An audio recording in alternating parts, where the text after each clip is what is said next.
Congress party senior నాయకులు MP క్రమశిక్షణ సంఘం చైర్మన్ మల్లు రవి గారు ఉన్నారు. మాట్లాడదాం. సరే, కాంగ్రెస్ పార్టీ ప్రతిపక్షంలో ఉన్నప్పుడు కంటే ఇప్పుడు అధికారంలోకి వచ్చిన తర్వాత క్రమశిక్షణ కాస్త మీరుతున్నట్టుగా కనిపిస్తూ ఉంది. కాంగ్రెస్ పార్టీ నాయకులు వరుస వివాదాలు, ఒకరిపైన ఒకరు విమర్శలు జరుగుతూ ఉన్నటువంటి పరిస్థితి. దీన్ని ఎట్లా పరిష్కారం చేయబోతా ఉంది? మీరు ఏం చేస్తారు? అధికారంలో ఉన్నప్పుడు కానీ అధికారంలో లేనప్పుడు కానీ కాంగ్రెస్ పార్టీలో స్వేచ్ఛగా మాట్లాడుకునేటటువంటి ఒక liberal democratic party Congress party. అందువల్ల మాట్లాడుతుంటారు. ఎక్కడైనా ఏదైనా చిన్న చిన్న సమస్యలు ఉంటే అప్పుడు క్రమశిక్షణకు సంబంధించిన చర్యలు ఉంటాయని వాళ్ళకి చెప్పడం జరుగుతుంది. అంతే తప్ప కాంగ్రెస్ పార్టీ ఎప్పుడూ క్రమశిక్షణతో ఉండేటటువంటి పార్టీ. అందువల్లనే ఇప్పటికి 100 సంవత్సరాలు దాటిన కాంగ్రెస్ పార్టీ దేశంలో ఉంది. ఒకే ఒక్క పార్టీ కాంగ్రెస్ పార్టీ 100 సంవత్సరాల నుంచి నడుస్తూ ఉంది, బ్రతుకుతూ ఉంది, పనిచేస్తుంది, ప్రజల్లో ఉంది. ఉమ్మడి పాలమూరు జిల్లాలో కూడా వివాదాస్పదమైనటువంటి అంశాలు తెరపైకి వస్తూ ఉన్నాయి. స్వయంగా మీపైనే మరొక మాజీ ఎమ్మెల్యే కంప్లైంట్ చేసినటువంటి పరిస్థితి సంపత్ కుమార్. తర్వాత నిన్న అనిరుద్ రెడ్డి ఒక కామెంట్ చేశారు, కాంగ్రెస్ పార్టీలో చంద్రబాబు నాయుడు కోవట్టులు ఉన్నారని. నేను ఇప్పుడే చెప్పాను కదా, కొంచెం liberal democratic party Congress party. అందువల్ల అవన్నీ మాట్లాడుతుంటాం, విని దాంట్లో ఏమన్నా అవసరమైన ఉంటే అప్పుడు దాని మీద కాన్సన్ట్రేట్ చేస్తాం. లేకపోతే మామూలుగా నడుస్తుంటుంది అన్నీ. అనిరుద్ రెడ్డి కామెంట్స్ పైన పీసీసీ చీఫ్ రెస్పాండ్ అయ్యారు. కొద్దిసేపటి క్రితం సీరియస్గా పరిగణిస్తున్నాము ఆ అంశాన్ని అన్నారు. మీరు కూడా క్రమశిక్షణ సంఘం చైర్మన్, దీనిపైన ఏమైనా ఆలోచన చేస్తారా, వివరణ కోరుతారా? అనిరుద్ రెడ్డిని ఏమైనా అడుగుతారా? లేదు, నేను పీసీసీ ప్రెసిడెంట్తో మాట్లాడి తర్వాత మీతో మాట్లాడతాను. కొండా మురళి వరంగల్ వివాదం ముగిసిందా? ఇంకా కంటిన్యూ అవకాశం? ఈరోజు ఇన్ఛార్జిని కలిసారు. లేదు, ఇప్పుడే నాకు కొండా మురళి గారు ఆయన షోకాజ్ నోటికి రిప్లై పంపించారు. అది చూసి దాని తర్వాత తదుపరి చర్యలు ఎప్పుడు ఏముంటాయో, ఏ రకంగా ముందుకు పోవాలో తర్వాత చెప్తాను. ఏ అంశాలు మెన్షన్ చేశారు కొండమురళి గారు? మీకు ఇప్పుడే ఇచ్చిపోయారు, ఇంకా చూడలేదు, చూడాలి. పంపించారు, అది మరి షోకాజ్ నోటికి రిప్లై పంపించారు. అది పూర్తిగా చదివిన తర్వాత దాని మీద ఇప్పుడు మామూలుగా ఎంపీగా ఉంటే మేము ఏదైనా మాట్లాడవచ్చు.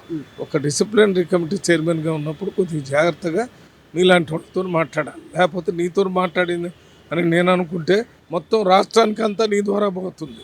అందుకని మేము కొద్దిగా జాగ్రత్తగా మాట్లాడాలి కాబట్టి మాట్లాడుతున్నాం. అన్ని విషయాలు కూలంకషంగా ఆలోచించిన తర్వాతనే ఏం చేయాలనేది నిర్ణయాలు తీసుకున్నాం. మల్లురావు గారు ఇన్ఛార్జు మీనాక్షి నటరాజన్, ముఖ్యమంత్రి రేవంత్ రెడ్డి ఇద్దరు సీరియస్గా ఉన్నట్టుగా తెలుస్తూ ఉంది. ఇకపై ముందు పార్టీలో క్రమశిక్షణ ఉల్లంఘిస్తే ఎవరైనా, ఎమ్మెల్యేలైనా మంత్రులైనా ఏ స్థాయి వారైనా ఉల్లంఘిస్తే వారిపైన చర్యలు ఉంటాయనేటువంటిది. మీకు ఏమి ఇన్స్ట్రక్షన్స్ ఉన్నాయి? నెక్స్ట్ ఫర్దర్గా ఎట్లా ఉంటుంది మీ స్టెప్స్? క్రమశిక్షణ పార్టీ సిద్ధాంతాలు దాటిపోతే అది ఉల్లంఘించినట్టు. ఆ ఉల్లంఘించినప్పుడు ఎప్పుడు ఉల్లంఘించినా చర్యలు తీసుకోవడం అనేది మొత్తం కాంగ్రెస్ పార్టీ పెట్టిన దగ్గర నుంచి ఉన్నాయి, ఇప్పుడు కూడా ఉన్నాయి. అందరూ కూడా అదే విషయాన్ని చెప్తున్నారు. కొత్తగా చెప్పింది ఏం లేదు, కొత్తగా ఏం చెప్పలేదు. అవి క్రమశిక్షణ ఎప్పుడంటే మామూలుగా మాట్లాడినప్పుడు కాదు. ఎక్కడైనా సమస్యలు ఉంటే కాంగ్రెస్ పార్టీ హైకమాండ్ పీసీసీ ఉంది, మరి పిఎస్సి ఉంది, పొలిటికల్ అఫైర్స్ కమిటీ ఉంది. అది కాకపోతే మన ఇన్ఛార్జ్ ఉన్నారు, అది కాకపోతే ఏఐసిసి ప్రెసిడెంట్ ఉన్నారు. ఆ రకంగా పార్టీ ఆర్గనైజేషన్ చెప్పుకునేటటువంటి అవకాశం ఉంది, అవి చెప్పుకోవచ్చు.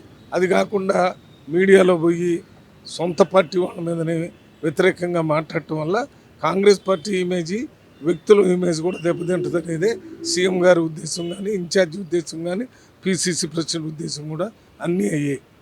ఖర్గే టూర్ షెడ్యూల్ ఏంటి, ఉద్దేశం ఏంటి? ఖర్గే సడన్గా తెలంగాణలో మీటింగు, 40,000 మందితో మీటింగ్ అంటున్నారు, గ్రామాధ్యక్షులు, మండలాధ్యక్షులు, జిల్లా అధ్యక్షులతో. అసలు ఏంటి ప్లాన్ ఏంటి? ఏం చెప్పబోతున్నారు? స్థానిక సంస్థల ఎన్నికల టార్గెట్ ఏం చెప్పబోతున్నారు? స్థానిక సంస్థల ఎన్నికలు ఒక విషయం అయితే, అసలు కాంగ్రెస్ పార్టీలో కార్యకర్తలు ప్రభుత్వం చేస్తున్నటువంటి అభివృద్ధి సంక్షేమ కార్యక్రమాలని గ్రామస్థాయి నాయకులు మాత్రమే గ్రామాల్లో ఉన్న ప్రజలకు చెప్తారనేటువంటి ఆలోచనతో ఇవాళ ఏఐసిసి ప్రెసిడెంట్ మల్లికార్జున ఖర్గే గారు ఇక్కడికి వచ్చి ఈ పెద్ద ఎత్తున మీటింగ్ రేపు ఎల్బీ స్టేడియంలో జరగబోతుంది. ఇది మల్లు రవి, క్రమశిక్షణ సంఘం చైర్మన్, కాంగ్రెస్ పార్టీకి సంబంధించిన సీనియర్ నాయకులు చెప్తా ఉన్నారు. పార్టీ అంతర్గతంగా చర్చించుకునేటువంటి అంశాలపైన మాట్లాడాలి. ఆల్రెడీ కొన్ని చర్చ జరుగుతుంది.